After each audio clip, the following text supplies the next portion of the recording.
Hello students, आज की इस वीडियो में डिस्कस करने वाले हैं पॉजिटिव फीडबैक सिस्टम।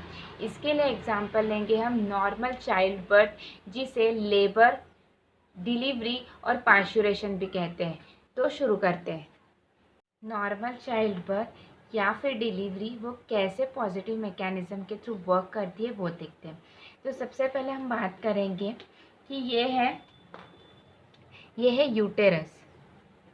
ठीक है, ये है यूटेरस, ये है फीटस, जिसे बेबी भी कहते हैं, बेबी फीटस, और ये है सर्विक्स और ये वैजिना। ठीक है, अब इसमें क्या होता है, सबसे पहले 9 मंथ्स के बाद, ठीक है, तो सबसे पहले क्या होता है, यूटेरस में फर्स्ट कॉन्ट्रैक्शन आता है। यूटेरस में फर्स्ट कॉन्ट्रैक्शन आता है। ठीक है, जैसे ही पहला कॉन्ट्रैक्शन आता है तो ये जो बेबी है या फिर ये जो फीटस है ये सर्विक्स के तरफ आता है। ठीक है, और ये जैसे ही सर्विक्स के तरफ आता है ना, तो यहाँ पे क्या होती है, सर्विक्स में कुछ स्ट्रेचिंग होती है। इस सर्विक्स में स्ट्रेचिंग होने लगती है। ठीक है, तो ये जो स्ट्रेचिंग होती है, तो इसमें क्या रहते हैं, सर्विक्स में कुछ रिसेप्टर्स प्रेजेंट रहते हैं। क्या प्रेजेंट रहते हैं, रिसेप्टर, जिसे कहते हैं stretch sensitive nerve cell receptor. ये जो रिसेप्टर्स है ना, ये सर्विक्स में प्रेजेंट रहते हैं। अब क्या होता है कि जैसी स्ट्रेचिंग होती है, ठीक है, फर्स्ट कॉन्ट्रैक्शन हो गया, फर्स्ट कॉन्ट्रैक्शन के बाद में बेबी सर्विक्स के तरफ आया, सर्विक्स के तरफ आने के बाद में उसमें कुछ स्ट्रेचिंग हुई, तो स्ट्रेचिंग को सेंस किसने किया, stretch sensitive nerve cell receptor में, जो सर्विक्स में प्रेजेंट है। अब ये जो इन्फॉर्मेशन है कि स्ट्रेचिंग करवानी है, बेबी जो फीटस है उसको यूटेरस में से निकालना है, तो ये इन्फॉर्मेशन जाएंगी कंट्रोल सेंटर के पास में, मतलब कि ब्रेन के पास में, और ये इन्फॉर्मेशन जाएंगी नर्व सेल्स के थ्रू। कैसे जाएंगी, नर्व इम्पल्स के थ्रू। नर्व इम्पल्स के थ्रू ये इन्फॉर्मेशन जाएंगी कंट्रोल सेंटर, मतलब कि ब्रेन के पास में। ठीक है, फिर ब्रेन क्या करेगा कि ब्रेन के पास में ये इन्फॉर्मेशन दी कि स्ट्रेचिंग हो रही है। ठीक है, तो स्ट्रेच सेंसिटिव नर्व सेल ने रिसेप्टर्स है उन्होंने इन्फॉर्मेशन कंट्रोल सेंटर ब्रेन के पास में भेजी। फिर ब्रेन ने क्या किया कि ब्रेन ने सिग्नल्स भेजा किसके तरफ, पिट्यूटरी ग्लैंड के तरफ। ये क्या है, पिट्यूटरी ग्लैंड। पिट्यूटरी ग्लैंड के तरफ क्या सिग्नल्स भेजा कि पिट्यूटरी ग्लैंड के तरफ ये सिग्नल्स भेजा कि पिट्यूटरी ग्लैंड को कहा कि अब क्या करना है, पिट्यूटरी ग्लैंड को ऑक्सीटोसिन जो है ये एक हार्मोन है। क्या है, ये एक हार्मोन, और इसको क्या करना है, रिलीज़ करना है। रिलीज़ कहाँ पे करना है, ब्लड में। ठीक है, तो इस ऑक्सीटोसिन को, ये जो ऑक्सीटोसिन हार्मोन है, इसको ब्लड में रिलीज़ किया। ठीक है, ब्लड में इसको रिलीज़ करना है। अब ये जो ऑक्सीटोसिन है ये ब्लड के थ्रू कहाँ पर जाएगा, यूटेरस में। यूटेरस की जो वॉल्स है वहाँ पर मसल्स प्रेजेंट रहती है। क्या प्रेजेंट रहती है, मसल्स प्रेजेंट रहती है। तो उसमें क्या करवाने के लिए, कॉन्ट्रैक्शन कराने के लिए। और कैसा कॉन्ट्रैक्शन, फोर्सफुली कॉन्ट्रैक्शन करवाने के लिए। जैसे ही फोर्सफुली कॉन्ट्रैक्शन होगा तो स्ट्रेचिंग और इंक्रीज हो जाएंगी, तो वो कैसे स्ट्रेचिंग इंक्रीज हो जाएंगी, तो स्ट्रेचिंग ऐसे इंक्रीज हो जाएंगी। ठीक है, स्ट्रेचिंग और थोड़ा इंक्रीज हो जाएंगी। फिर से स्ट्रेचिंग इंक्रीज हो गई, फिर से क्या किया, सर्विक्स में जो stretch sensitive nerve cell receptors थे उन्होंने सेंस किया।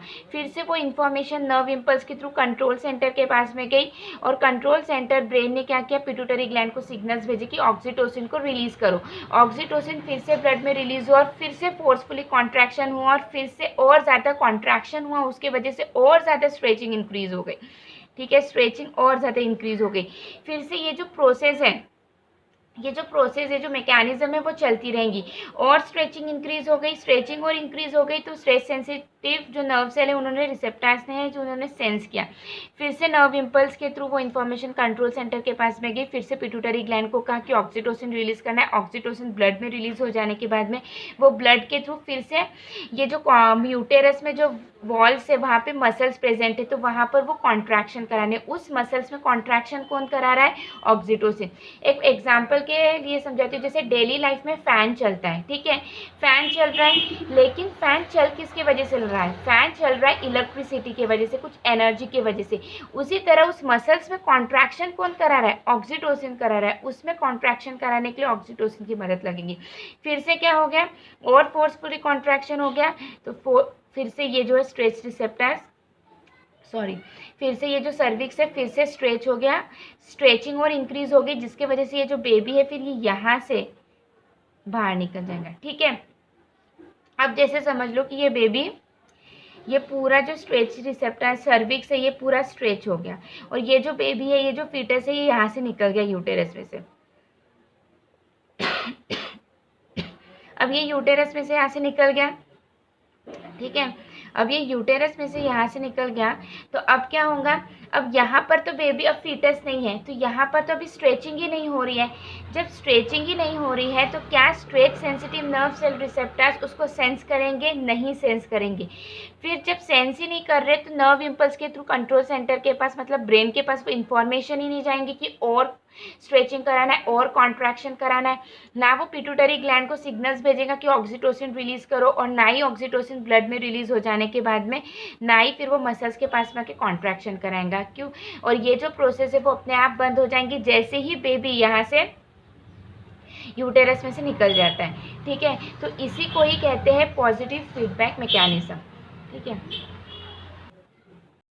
और एक बार अच्छे से समझ लेते हैं पॉजिटिव फीडबैक सिस्टम। ठीक है, सो टेंड्स टू स्ट्रेंथन और reinforce a change in the one of the body's control condition. Body की जो कंट्रोल कंडीशन है उसको ही स्ट्रेंथन और रेनिफोर्स करना, जिसके वजह से उसकी जो बॉडी की कंट्रोल कंडीशन है वो चेंज हो जाए। ठीक है, तो सबसे पहले जो फर्स्ट स्टिमुलस था, ठीक है, तो हम नॉर्मल चाइल्ड बर्थ का एग्जाम्पल देख रहे थे, तो उसमें सबसे पहले फर्स्ट स्टिमुलस जो था तो वो था contraction of the walls of the uterus force the baby head और बॉडी इनटू द सर्विक्स।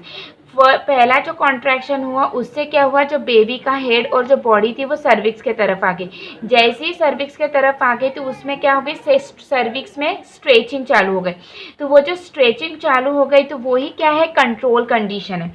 क्या है वो, कंट्रोल कंडीशन है। तो वो जो कंट्रोल कंडीशन, स्ट्रेचिंग इंक्रीज किसके वजह से हो गई, कंट्रोल कंडीशन इंक्रीज हो गई क्योंकि फर्स्ट स्टिमुलस की वजह से, वो जो था कॉन्ट्रैक्शन।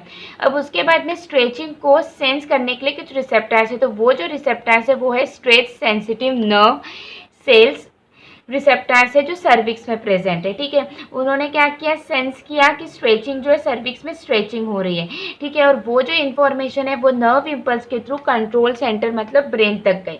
अब ब्रेन तक वो इन्फॉर्मेशन गई, ब्रेन तक वो इन्फॉर्मेशन जाने के बाद में ब्रेन ने उस इन्फॉर्मेशन को यानी इंटरप्रेट किया, यानी समझा कि अभी क्या है कि यूटेरस में से जो है वो बेबी को निकलना है। ठीक है, 9 मंथ्स हो गए हैं, तो अब क्या करेगा, ब्रेन जो है वो पिट्यूटरी ग्लैंड को सिग्नल्स भेजेगा कि रिलीज करना है ऑक्सीटोसिन। ऑक्सीटोसिन ये हार्मोन है जो पिट्यूटरी ग्लैंड में प्रेजेंट रहता है। ठीक है, तो पिट्यूटरी ग्लैंड में से ऑक्सीटोसिन ब्लड में रिलीज हो गया। जैसे ही ब्लड में वो रिलीज हो गया तो वो क्या ब्लड के थ्रू इफेक्टर की तरफ गया। तो अभी इफेक्टर क्या हो गया, muscles in the walls of the uterus. ठीक है, जो मसल्स है ना, यूटेरस की जो वॉल्स है, यूटेरस के वॉल्स में जो मसल्स प्रेजेंट है वो इफेक्टर है। तो वहाँ पर ऑक्सीटोसिन जाकर उसने कॉन्ट्रैक्शन किया, तो उसने क्या